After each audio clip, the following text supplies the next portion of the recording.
Okay, so I'd like to welcome you all to our Biostats seminar for the month of February here. We've got, very happy to have Professor Dipankar Bandyopadhyay from the Medical University of South Carolina here visiting us. He's got a very interesting background, very productive guy. So he got his bachelor's and master's degrees in statistics at Calcutta University in India. And then came to the States and did another master's in stat and his PhD in statistics from the University of Georgia in '06.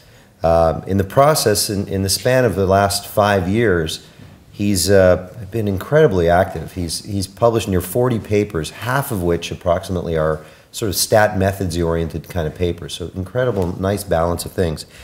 His areas of research interest are sort of Bayesian biostatistics, spatial data analysis, survival analysis, robust regression, analysis of clustered and correlated data, which we'll hear about today, some non-parametric methods, time series. He also has a lot of applied interests where he analyzes data coming from periodontal disease. He's looking particularly at progression of periodontal disease in the Gula African American population that reside in coastal South Carolina, where we're near his university. He also has interests that are related to faculty in our department in substance abuse and even in ophthalmology. He's got interest there. So very varied background, and we're very happy to have him here. So today he's speaking about a multivariate spatial factorial model for cluster data with informatively present mixed responses. Thanks, Steve. Welcome. Thank you, Sunil, for the nice introduction.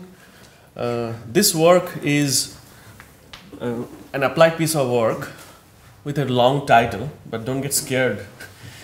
Primarily generated, the motivation is primarily derived from my extensive collaboration with the dental school at MUSC.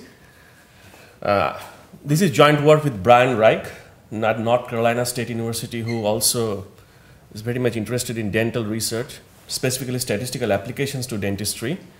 Kind of a little bit explain about the title. I will be presenting a multivariate framework, multivariate clustered data, introduce spatial factor models to model the data set, and there are some interesting features in the data, informatively present mixed response. So this is how I will proceed. I'll first introduce the background and the motivating data behind this talk, introduce informative presence absence, then go with the spatial factor models. This is the Bayesian talk. I defend it with some simulation studies, results, and then finally conclude. So let's start with our scenario of a typical spatial factor model.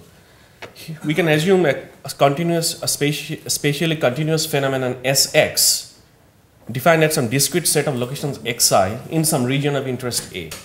So now if you take measures yi at the locations xi, you can write down a simple model.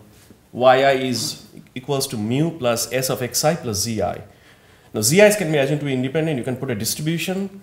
You can assume expectation of zi as 0 with variance tau square.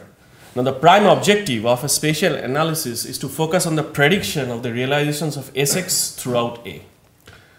Now if you consider X to be deterministic, you can write down the joint density of S and Y like that, S times Y given Sx. Here the assumption is that the locations xi are either fixed by design or are stochastically independent of Sx.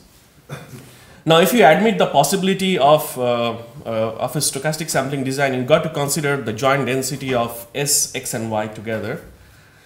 Most of the time S is considered independent of X, so you can write it in this form, S times X times Y given Sx. That is, you can derive inference on S and Y conditioning on X.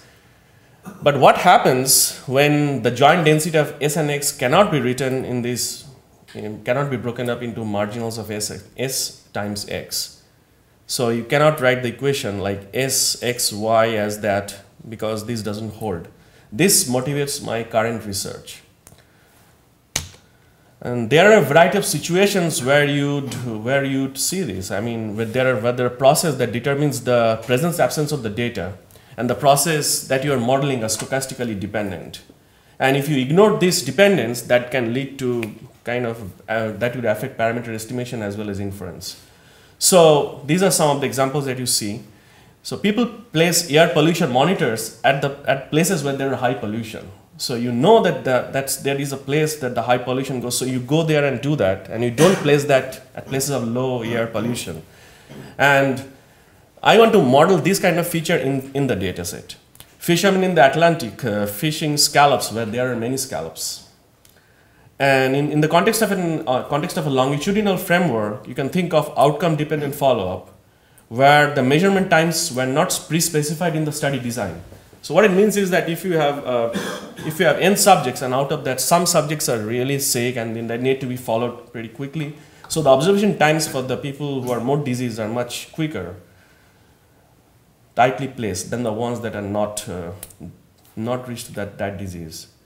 So our motivating example also is in this direction. It comes from periodontal disease data, because we tend to see these kind of features there. Let me introduce the terms periodontitis so that you can get a feel about what I'm talking about. Periodontal disease, I mean, there are different types of periodontal disease: gingivitis, periodontitis, dental caries. Today I'm going to focus on periodontitis. So basically it's a disease of the gum. It's a collection of disease that affects your gum, so that to a point where that gum gets such a disease that the tooth eventually falls out. So the measurements happen like you are trying to assess not the structural decay of the teeth, but the problems that happen with the gums. Some statistics behind it: estimated 50% of US adults over 35 years of age experience some kind of disease. And it can be assessed by different types of responses. Some can be continuous, ordinal, binary. Today we are going to focus on three popular markers or measures. They are the periodontal pocket depth, measured in millimeters, clinical attachment level or loss, also in millimeters, and then bleeding on probing, which is binary. Pretty soon I'm going to explain what are those measures. Our clinical study at MUSC focused on the periodontal status of type 2 diabetic Gala-speaking African Americans. Now this is a very interesting population. They have only 2%, which is very minimal, non-African genetic admixture. That means, so the background is that these people were originally rice plantation slaves being brought from western part of Africa, and then when the slavery was abolished, they stayed in that region. This is basically where the stay extends, right from like the southern part of North Carolina, southern coastal region, all the way to the northern tip of Florida, the Jacksonville region. So they stretch in the thin strip of land 15 miles from the shore, and they tend to be in that region, and they tend to mingle among themselves. So it's a very low level of genetic admixture. So and the population is highly underserved. So that motivated the researchers at MUSC to study their dental health status. Our data set is structured in this way, like we have a clustered data. We have a subject, and then there are tooth for the subject, and then there are sites within the tooth. So it's like a YIJK type of framework. Let me go with the definitions of the pocket depth and attachment loss. Pocket depth is the distance of the gingival margin to the base of the sulcus measured by a perio probe. So what they do is, so this is the free gingival margin. They take a periodontal probe, which is not a very interesting thing because it often hurts. The probe is very sharp. So they take it and then they put the probe from here to measure how deep it has gone. So this measures the periodontal probing depth, PPD. Now the distance between the free gingival margin and here, this is CEJ, the cement tenement junction. This is called the CEJ-GM. Another marker is the attachment loss, which is the difference between the probing depth, this distance, minus this. So just remember PPD, CEJ-GM is used to calculate the CL. So CL is defined as the difference between the two. And bleeding on probing is binary. That is, you stick the probe inside, and if that side bled, you put it as a 1, else it's a 0. This BOP is not that serious marker for periodontitis, but it is more like a gingivitis type of thing. And so our mixed response vector consists of site level pocket depth, attachment loss, and bleeding on probing. So what I mean by site level is, I'll soon explain. You measure 6 sites for each tooth, and then there will be 28 teeth in a buccal cavity. So it's a highly multivariate setup. This is a picture of the buccal cavity. You can see that the tooths are numbered 1 to 7. So the 8 is missing, because if you divide your cavity into 4 quadrants, this is the upper one, the lower one, the maxilla is the upper jaw, mandible is the lower jaw. If you consider one tooth, then these are the sides that you are measuring, 6 of them. 3 on the lingual side, that touches the tongue, and 3 on the cheek side. So you take a probe and measure all these 3 quantities for every tooth for each of the sides. And here you can see that this tooth 1 is missing. It's very symmetric for all the quadrants. You do not measure the 8th tooth, which is the molars, in this particular when you are trying to assess the disease. So you keep out the molars. So you take 28 teeth out of the 32 if you consider a full mouth. We have 199 subjects selected with complete covariates. Here are our subject-specific covariates: age, gender, male and female, body mass index, glycemic status, and smoking status. Some spatial covariates would be tooth type, 1 to 7. So you have a mix of incisors, canines, premolars, and molars. When I checked with the dentist, they thought like, why not you consider all the tooth type to be different, not consider the 8 types of teeth in every quadrant to be just 4 types. So just consider 1, 2, 3, 4 to 8 or 7 separately. So I included that, jaw, upper and lower, and sites and gaps. I will explain what sites and gaps means when I introduce the spatial structure. The mean age is 55 years, ranging from 26 to 87. 73% are females. Now this is a very interesting population. Mostly men don't do any work. Females are the one who leads the family. Men are very lazy. So and many of them, they are highly underserved. So many of them didn't have ever had a dental exam all their life. So when the advertisement was done, like when they put out all these flyers that you will get a free dental exam, the females were the one who were coming and doing that.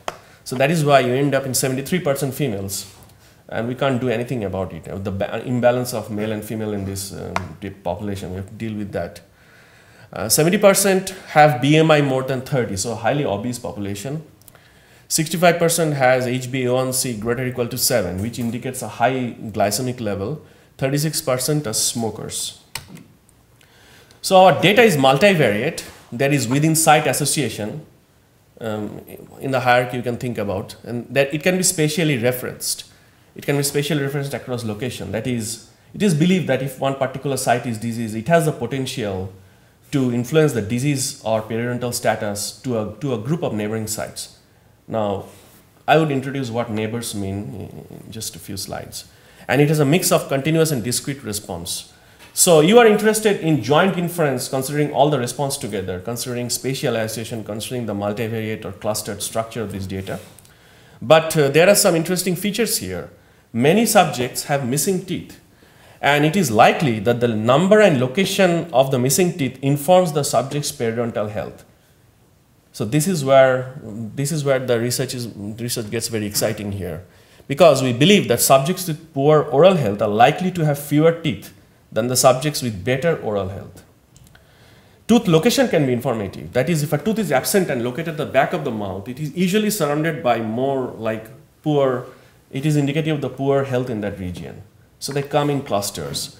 And absent or removed teeth does not at all contribute to the data, and they are not at risk of periodontal disease. So it is more like a monotone missingness type of framework, but not exactly. You cannot think it you cannot really consider it to be like a missing data. I would prefer the term presence absence in this case to be more closer than a real missing framework. So this I would like to consider all these features in my model. Try to start with some exploratory plots, like how are the number of missing teeth behaving when you try to plot them versus mean CAL. So here in this figure, Each dot represents one particular subject, where you take the mean clinical attachment loss for all the 168 sites. Now, how do you get 168? 28 teeth, and each tooth contributing 6 sites. So you have 168. You take the mean of that. This is very just like a exploratory thing. Take the mean for that, and then you plot the number of missing teeth that subject has. If you fit a simple straight line, you get a highly significant p-value, and that's a regression equation. So, and then we move on. Try to see, just pick one of the most important covariate, age, because I checked with the dentist and they feel that age is very cumulative, that as age progresses, the periodontal health really decrease, like it gets worse. So I chose age and tried to plot that. Here, x-axis represent age, y-axis represent number of missing teeth. I did a plot and it was highly significant, and you can see how the line goes. And this is with, when you plot age with mean CAL. Once again, significant p-value. What are the existing methods you can do to analyze this type of data? I mean, you can fit a linear mixed model. You can fit generalized linear mixed model. You can fit that separately. You can fit that together. You can fit GEE just using estimating equations. Within cluster resampling was introduced to fit this type of models in Hoffman, which is pretty computationally intensive. But then later on, CWGE, that is called the clustered weighted GE, was introduced in 2003. What they did is that they took the generalized estimating equation and then they just weigh it with the inverse of cluster size, assuming that the variance covariance matrix is independent. So if you assume independence, which is not a smart assumption, then they showed, I think it's a Williamson and his authors in biometrics, they show that you can do that and get some tighter confidence intervals if you by weighting the estimating equation with inverse of the cluster size. So they did just 1 by ni, or you can throw in as a cluster size as a covariate and then try to model this phenomenon. Some Bayesian treatment is provided by Reich and his colleagues, but none of them really considered spatial association, considered all these 3 types of responses, and then the non-random presence-absence of data in a unified framework for periodontal disease. So this is where I started thinking about how to model this, all the phenomenon together in a unified model. Now, moment-based CWGE considers cluster size, number of present teeth, by doing the weighing of the GE, but they do not consider tooth location.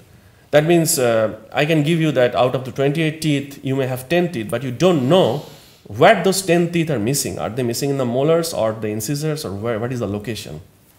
So those things were missing. In our hypothesis, we assume that the responses within location are multivariate. Across locations, they are spatially associated, and they probably have informative non-random presence absence, which we assume that these are all caused by a common spatial factor.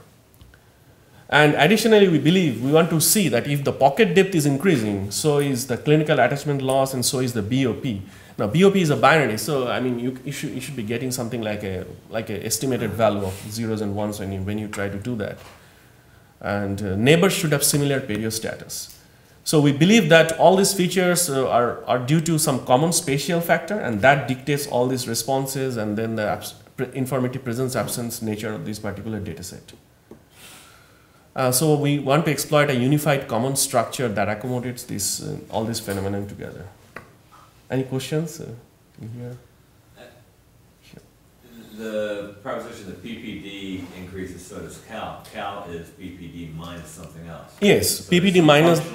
It is automatically it is computed, and you can see from the definition that it is automatically correlated. I mean, so and then BOP is a binary index. So this is where we start to try to think of the model to fit. Like I want to combine all the responses. Then the spatial structure and dictating the value of what you get as the response value and all these things in a unified framework. We have 2 continuous. Yep. I just wanted to go back to your previous slide. Mm-hmm. What did you? Yes, that one. Common spatial structure. Would that be sort of like saying some teeth are more prone to disease than others?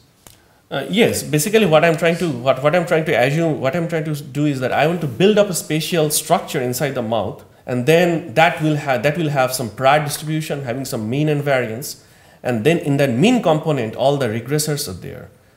So, in a few slides, Wait. right? I'll show you. So here we have two continuous measures: pocket depth and attachment loss, and one binary, each for 168 sites out for all the 199 subjects. So YIJS denotes our response. I is the subject, J is the type of response, and S is the spatial location. So I goes from 1 to 199, J is 1 to 3, and S is 1 to 168. Now if the jth response is binary, let's Yij star be the response, and we can use the probit trick to get into a continuous framework. The covariate space is Xi. This is the complete data spatial factor model. So you model Yijs as Aj plus Bj mu is plus epsilon ijs. So mu I is the latent spatial effect that measures the health status at site S for subject I. Aj and Bj are the factor loadings in this factor model.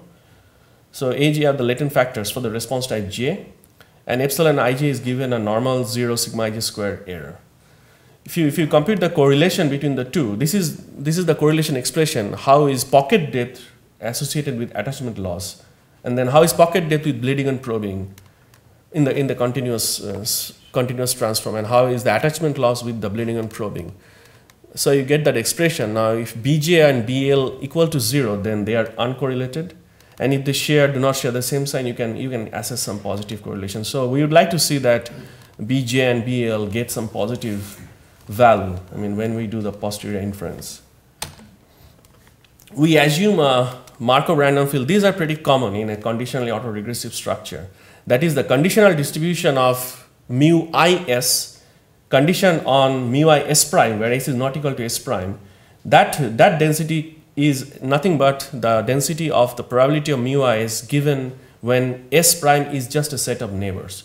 So you assume this when you try to build up a spatial structure. So we have to determine what our neighboring set is, and that is deterministic. We define our neighboring set and then proceed with our analysis based on that. Now the latent vector mu I, which is mu I to mu cap s, jointly has a multivariate normal prior with a mean vector xi beta, and the covariance matrix is defined as that tau I square q rho I inverse. This is the structure for the autoregression. So you define the matrix M minus rho ID. M is the diagonal with diagonal elements defined as this, and DSS denotes locations S and S prime and adjacent and otherwise. So this is like an introductory slide in CAR. If you take a book and you'll be able to pretty much get through it. And this inverse has to exist. There are some conditions that you have to set so that inverse could be calculated. Rho I is the spatial association that goes between 0 and 1.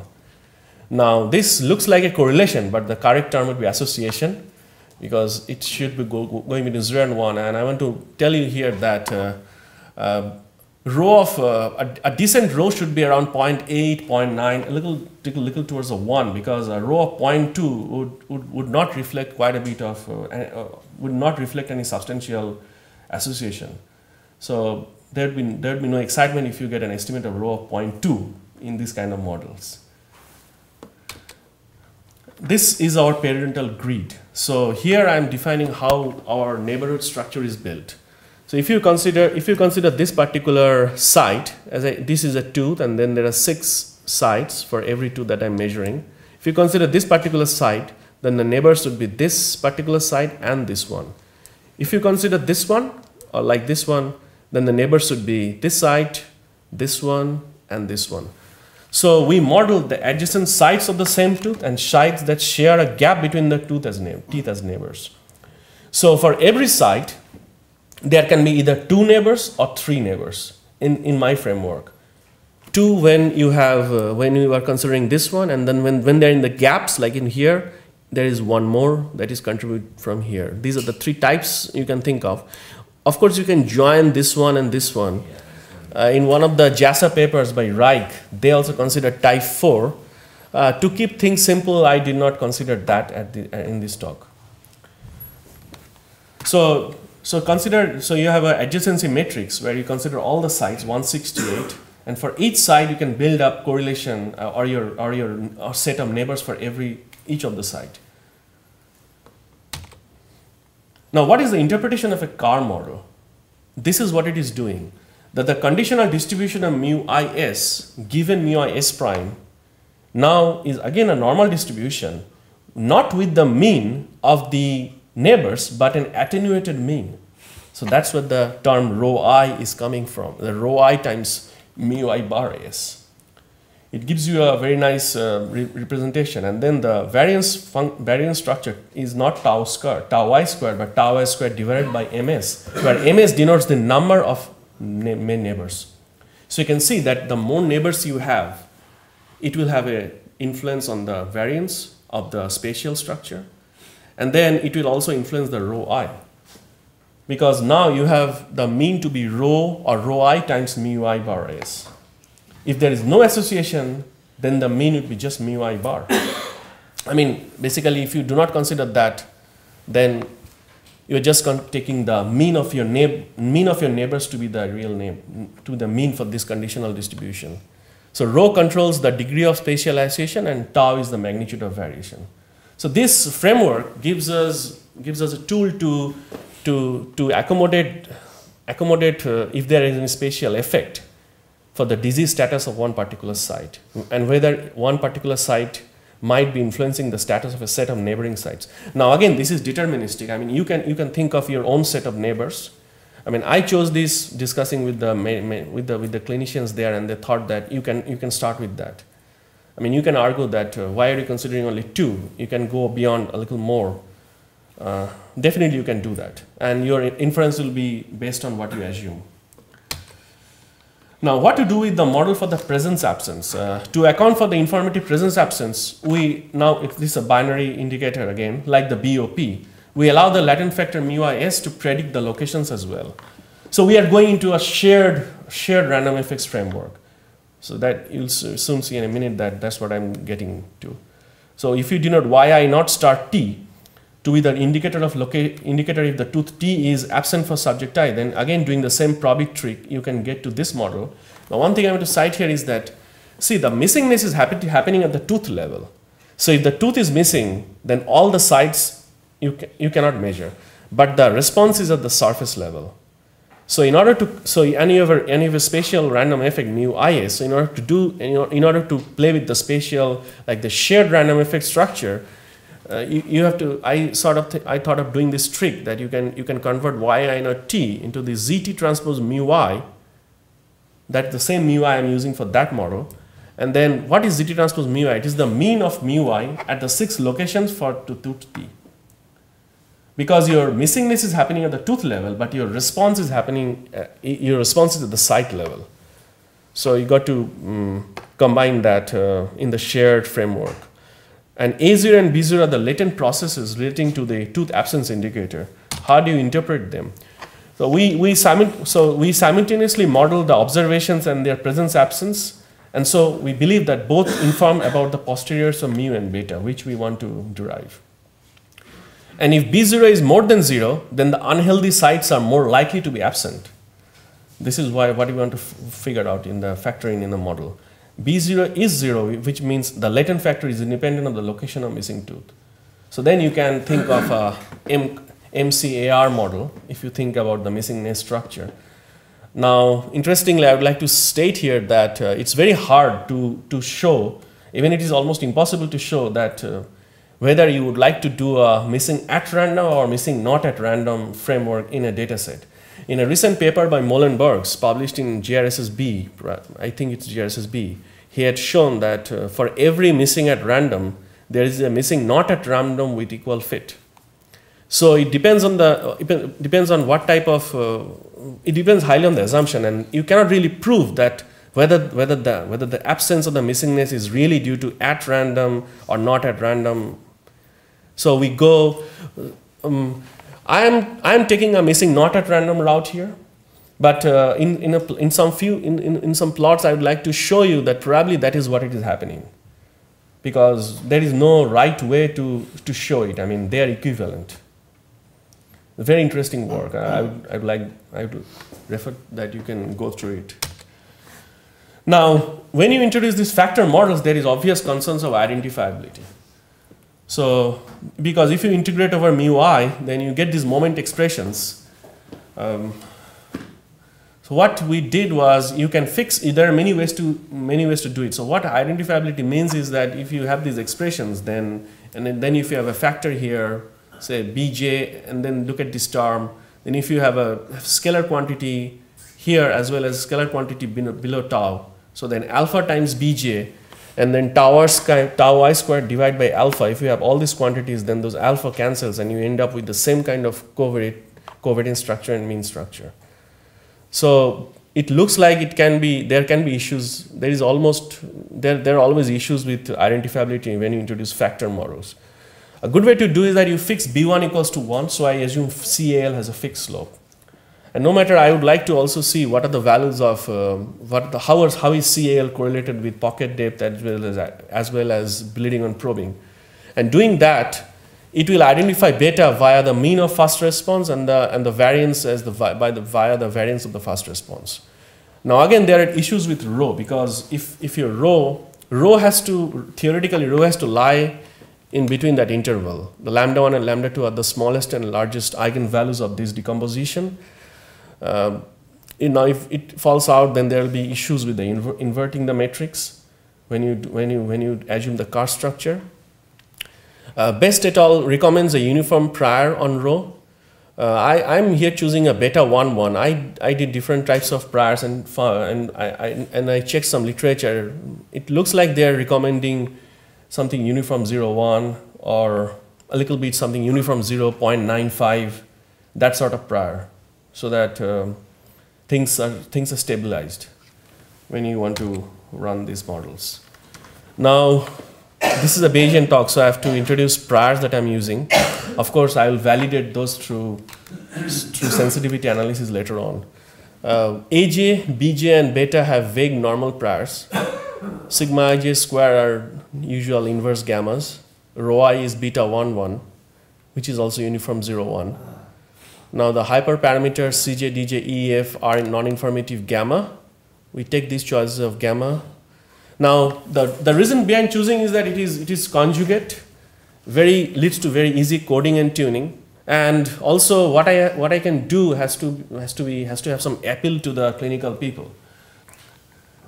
Just a little bit about how I'm doing the sampling. Rho is usually Metropolis Hastings from beta. This is the candidate distribution. The latent variables BOP are updated from the truncated full conditionals. Mu I, alpha, beta, all these have conjugate posteriors. CJ, DJ, EF are again Metropolis Hastings with Gaussian candidate. I put the full conditionals in the paper, it's not here.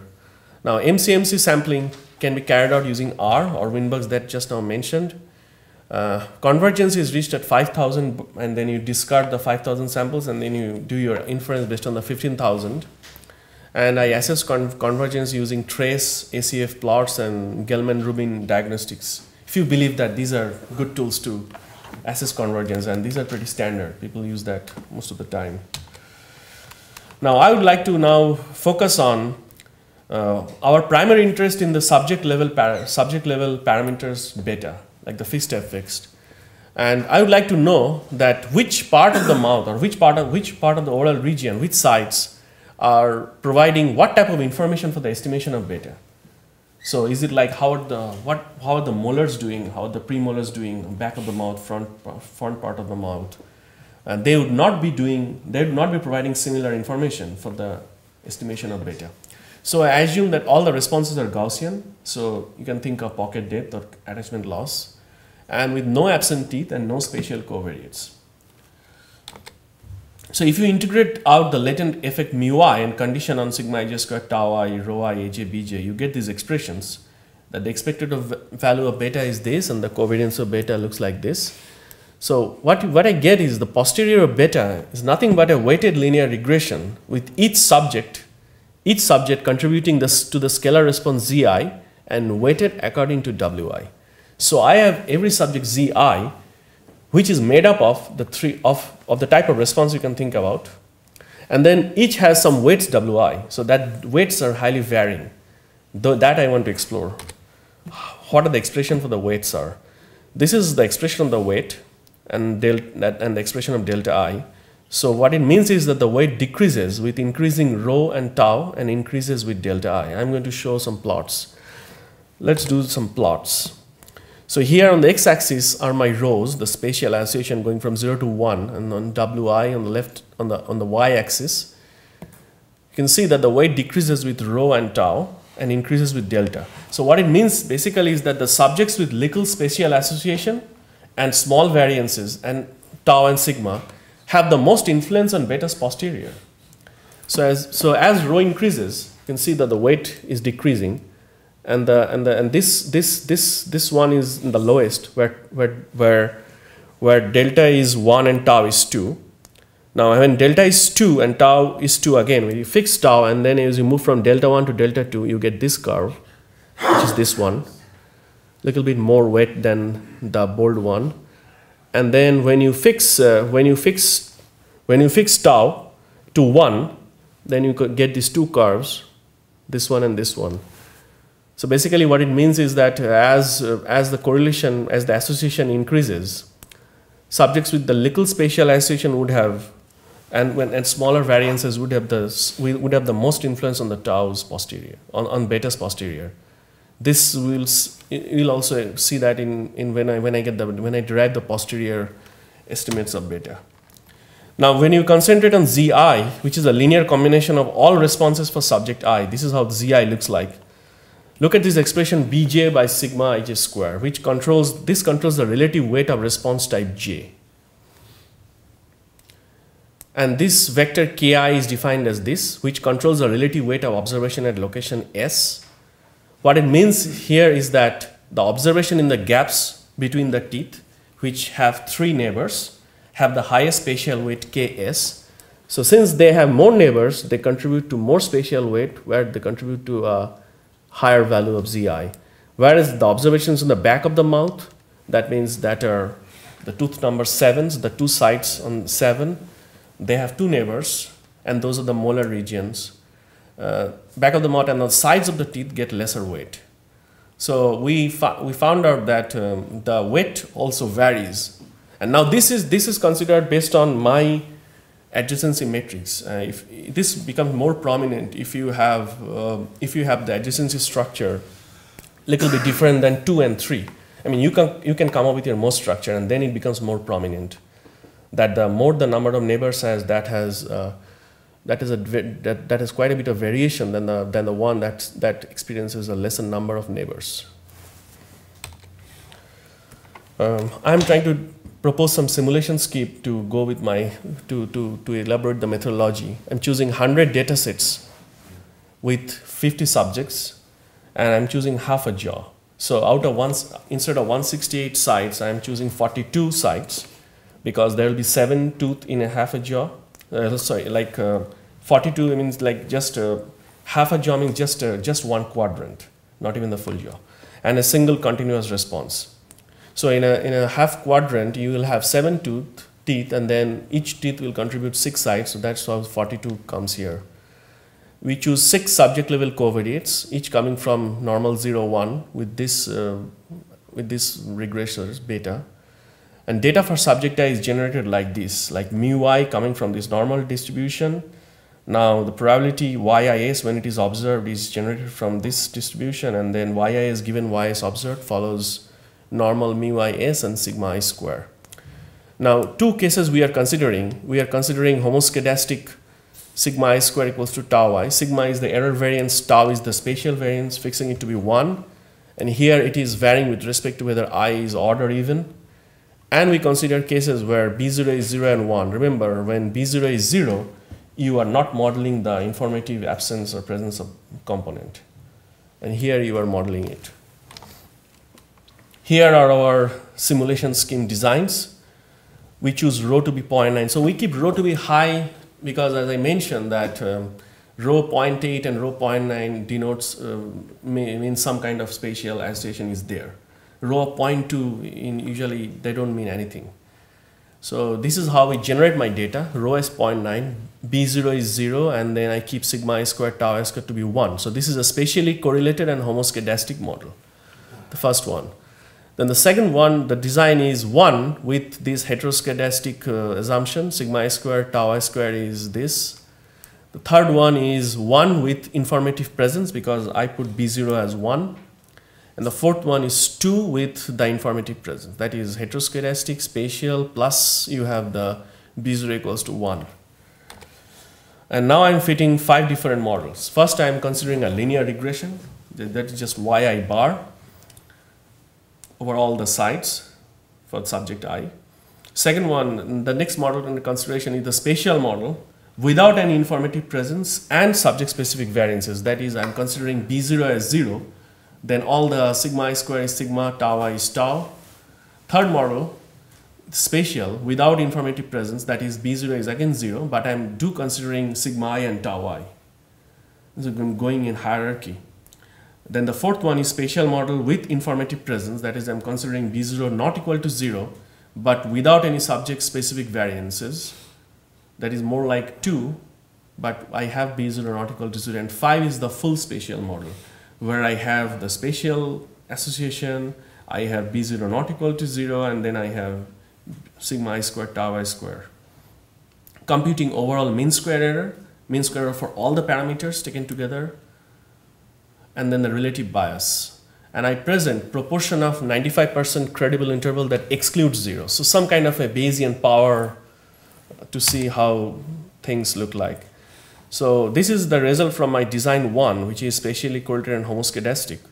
As you can obviously see, this correlates to more like model 2 here, because this is our design 1, and then like the spatial and then homoscedastic. So it should correspond to 2 here. So you can see that linear regression works fine in this case. So you do not have to worry about so many things. I mean, even with a rho equals to 0.9, simple linear regression is pretty strong. It's working very well here. But there is a little bit of, model 2 is slightly better than that. Now, as you move to design 2, the spatially correlated and heteroscedastic is your design. You can see that model 1 and 2 do not perform well. So what I get here from this simulation, what I get here from these two slides is that the assumption of homoscedasticity and heteroscedasticity has a lot to do here for this type of data structure. If you believe that they are coming from that design. Models 1 and 2 do not perform well. You can see the mean square error. This is overall mean square for all the parameters. When you go to model 3 and 5 that has the subject-specific variances, they provide quite a bit of improvement in mean square error, 0.18 and 0.17. Homoscedasticity assumption was in model 4, so you end up with this power, and then this is the mean square error. Now, if you properly account for the spatial correlation and then all the features together, then you improve your power for beta 6, because I'm presenting only for beta 6 by this much percent, like 188, because you jump from 0.51 to 0.96. This is based on 100 data sets. And I mean, the reviewers did not have any other issue with that. I mean, they did not ask for larger size. So I think it is okay for this point. I mean, we ran it for a lot larger, like n equals to 1,000, and got similar kind of numbers.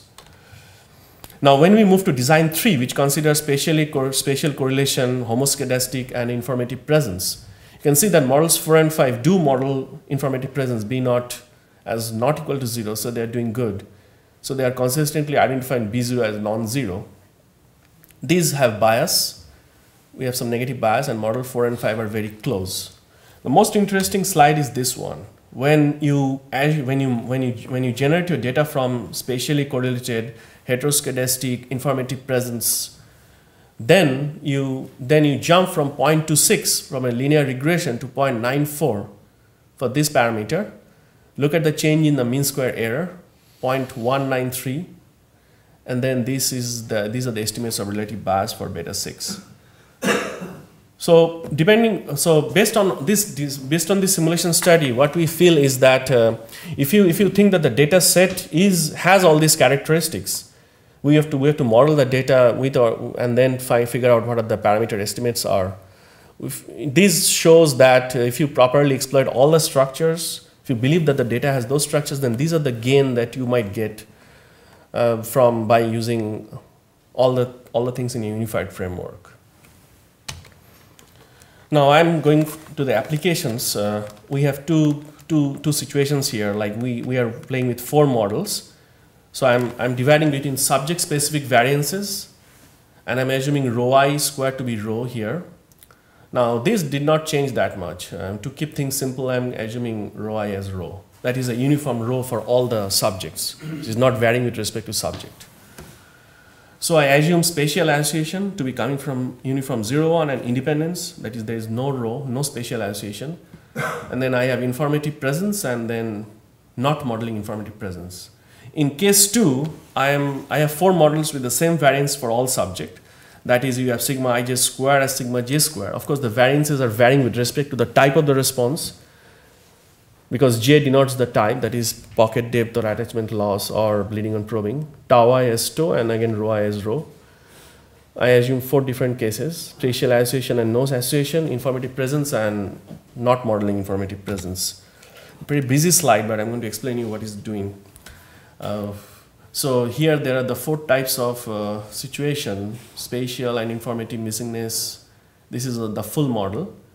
So here I'm presenting the 95% credible intervals to show you how the coverages are. You can see that here age is believed to be very cumulative, and periodontal disease, all the responses, pocket depth, attachment loss should be, age should be highly predicting that. That's very common in this type of research. If you do not assume anything, then this is what you get, the credible intervals, whereas you end up in this 0.023, so you do not include 0. You can think to be age to be positively predicting. Now female, that is, I coded female as 1, male as 0. So here what you're saying is, in spite of the imbalance, as I mentioned earlier, 73% of them are females. What you get here is that males do have a worse type of parental health. BMI is not doing anything here.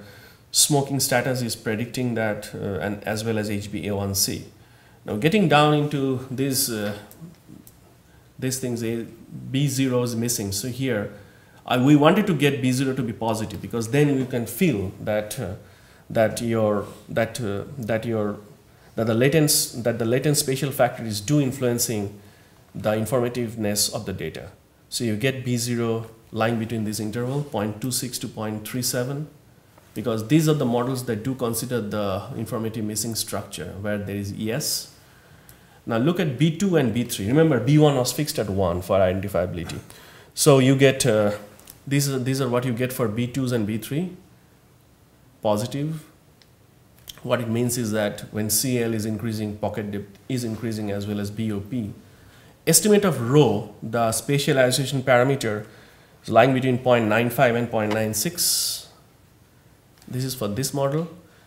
Now tooth 1 was considered to be the baseline, so I'm presenting tooth 2 to 7. One of the interesting features here is that, see, as you go towards the back of the mouth, the values are increasing. So this is what is happening for this population. This group of population has really bad, the molars and the premolars. So as you get to the back of the tooth, they are the highly diseased ones.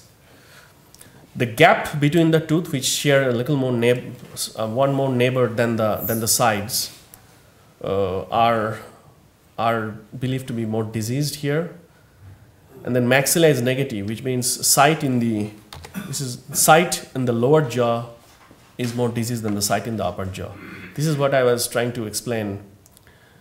Age, the 95% credible interval, moved from this to the full model showed to be 0.023 to 0.086. Now this is pretty common. I mean, this is at least what we should have captured here. I mean, you believe that yeah, it is that historically it is shown that age is, but at least we could convince the dentist there that we are getting the same picture here. I mean, in the dataset that they provided. I mean, this is a very local data. I mean, you have to go to probably Enhance to do the analysis again. We are kind of doing that because that is a more national representative database. Similar with the case 2, where we considered, this is our case 2, where we considered same variances for all the subject. What we get here is that it has a similar type of, similar result, but we have the width of the 95% credible interval were a little wider. And if you believe the Bayesian like the DIC, deviance information criteria, it was lower for case 1. Now remember we mentioned the weights. How about the weights influencing beta? In this plot, what I'm showing is this. I calculated all the weights for all the subjects. This is the smallest weight I could get, 3, and now I'm plotting the posterior of betas for the subject with weight 3.3. So let me explain you what is going on in the slides. Maxilla and mandible are the jaws. Lingual and buccal. Lingual is are the sides that touches the tongue, and the buccal at the cheek side. So in each of these panels, there are 42 sides. So this will help you explain. So you have tooth 1 to 7 and 1 to 7 for the mandibular jaw and the buccal region, like the one that on the cheek side. And then the D and M, so the one that are numbered here, see the D and M denotes the distal and the mesial. So let me show you, let me explain you what are those. If you consider this particular picture, for this particular side I have numbered 1. This is the distal, this is the mesial. So you have distal, number, mesial, distal, number, mesial. Thus, this is how it is calculated. Now going back to this figure, this is how it is calculated. You have distal, the middle side, and the mesial, and that goes from 1 to 7 as well. This is how it looks like, the plots of the posterior beta for the subject with the smallest weight. This is the plot for subject with the largest weight, 74.1. What does it mean? The information on the subject level covariates accumulate via the latent process expected value of mu y. So now due to spatial variability, this mean is quite uncertain when with the subjects with the largest tau, that is the smallest w. Now tau is inversely proportional to w. So when you provide the smallest weight, that also provides very little information about beta. But in contrast, the subjects with the smallest tau and the largest w are much side-to-side stable, and they provide much reliable information on beta. That is why you find a lot of smooth, like the CL to be much more. This is based only on CAL, and these are so scattered around.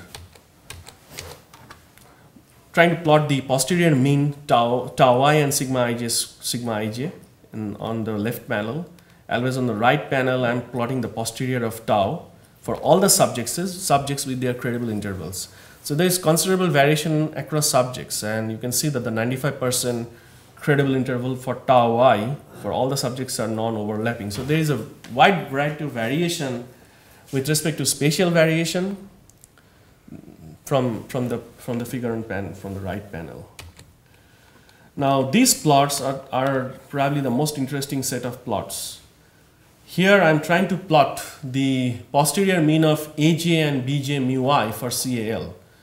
Now again it has the same meaning, mandible, lingular, maxillary, buccal, and you have 42 sites for each of these panels. The numbers in dots are the true values for CAL, and the lines are the estimated ones, like the posterior, like the fitted ones. Now, the most interesting thing is happening here on the molar region. What it means is that a lot of molars are missing for this subject. So what it means is that had the molars been present at this stage, my model, which consider the informative missingness structure, will estimate, which is denoted by this dashed line. This will be the estimate of the true periodontal health of that particular side which is missing had they been present at this stage. So that clarifies your B0 to be greater than 0, because it is putting the predictive curve a little upper than the one that do not consider the informative structure. This was really like exciting to the dentists because they could have a feel about I can give them a prediction value had those tooth being present for this particular subject. But if the tooth is if the tooth is present at this stage, then you do not get any different prediction. I mean, both are doing the same thing. As you can see, the two curves are pretty much close to each other. This is for CAL. This is happening for the pocket depth. Again, the same feature is happening in the molar region. These are the back of the mouth. Something happening here as well. Bleeding and probing, that's a binary, 0 and 1. So the dots are either here or in this line. And this is the posterior mean and credible interval for the whole latent spatial process μis. Here I have also plotted the credible intervals, so you can see 6 of them. The dashed ones are the one that you get from the model that do consider the B0 not equal to 0, and the bold ones are the one that do not consider the informative structure. Now the reviewer, one of the reviewers commented that you used one spatial structure. Why don't you use some more? And they asked for some easy comparison, like just try out something. So here I'm just presenting DIC values that I got fitting some different types of spatial structure. This is what I got from the neighborhood structure, what I used. Now I consider simple autoregressive, which is like I'm considering the 3 sides on one particular side, the buccal side, the cheek side or the tongue side, to be AR1. And I'm not considering any neighborhood, just AR1. This is your deviance information criteria for that. And when you consider all observations on the same tooth are neighbors, this is what you get as grid 3.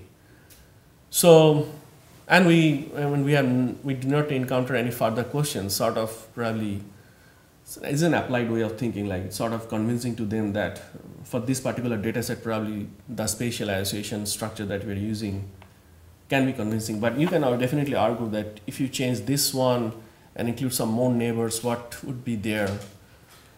We did not try those, but this is... You went in one direction rather than making it more complex. Yeah, right. I mean, you can think about things where tooth that are in the different jaws, but exactly touching each other can behave as neighbors. But remember, periodontal disease is the gum. So this disease happens when there is something going on in the gum. It is not exactly the teeth. There is a different disease in teeth called dental caries, where you will find structural decay of the teeth. In that case, probably mastication or something can provide some kind of decay to the structure. But I guess, I mean, since this is gum, it was reasonable to consider the structure based separate. I mean, the structure to that what I'm assuming to be fixed for a particular jaw. That is, I'm not going between jaws. Here I'm presenting a slide what I'm getting with changing the reference group as well as changing the values of the hyperparameters, trying to see how the credible intervals look like, and as well as changing the spatial grid. What I'm getting here is that as you change from CL to BOP, you have a lot of effect. Now this is going to happen because see, we accommodate the bleeding on probing, the binary indicator with the probit trick, and there is very little information in bleeding on probing. So changing the reference group from CL to BOP would have some kind of influence on the credible intervals. But overall, on the overall, what I find is that the sign of the coefficients and the subset of coefficients with intervals excluding 0 remain the same. So what I would guess here is that that you do have something to consider when on the group that you choose for your identifiability, but we considered probit because it is very easy to do the MCMC. You can also do some other kinds of transformation, but this is what you get. I mean, there is some sensitivity when you change to BOP as the baseline group, but there is not much going in pocket depth. I mean, what is happening here is that it is getting much tighter, but the point estimates are not that shifting too much, but somehow. Finally, we conclude, I mean, based on all these things, what we get is that the data shows a strong relationship between the presence, absence, and the underlying process. If you account for informative absence, it improves the inference for the fixed effects and almost surely an estimation of the underlying process. Now, we have made several assumptions about the latent spatial process. We have considered normality. There is a single factor which we assume is influencing all the responses as well as the missingness component, and also a linear relationship. Now, you can think about why are you considering factor. There are things, factor models, because we set on exploring with the fact that there should be something, a common latent disease status that is influencing all the process. There is another thing, and there is another type of model. What you can do is called the multivariate CAR, where you can consider all the responses together in a multivariate framework and can model that. But factor model, if you believe that, if you believe what you are modeling is the right thing to do, because as you know that the pocket depth and attachment loss are not that different. They're the similar things, some measurements taken with the same probe. Even if it's the same probe that you are doing, trying to figure out all these things. So that made us go in this route, considering factor models. Now the questions like how many number of factors, what are the choice of the number of factors, that can be challenging. Like if you want to now discuss about why it's one factor or then more than one factors, then it becomes to the number of factor choice problem. Reversible jump is one way to do. People have proposed it, but I'm not really sure how you can easily code it in a framework where there's this kind of a huge spatial domain. I mean, there are some related literature. I mean, some work by David Dunson who has done some kind of work. I'm not really sure with the context, but he told me in a personal conversation that he has some cute way of doing it, considering the number of factors. But then if you consider more than factors, how do you associate the linear relationship with all these different factors? So to keep things simple, we consider a single factor, believing that with the idea that single factor is predicting the whole process. We are currently studying robustness to the assumption and developing more flexible models from here. I mean, I want to mention here is that most of these things have a lot of measurement error. So the periodontal probe, if you dig into the mouth, if it records a 2.3, it is mandatory that you should not be recording 2.3. It would be either 2 or a 3 depending on the school you are in. I mean, there is some convention that you have to round it up or down. So all some measures here are round numbers. Now, if you think critically, then basically there is inherent measurement error. So we have not explored all those things here. It was a set for like setting foot into exploring whether there is spatial association that can explain the periodontal story. And these are part of future work which I am currently considering. As part of, I'd like to thank the grants that provide me support for doing this work. Thank you.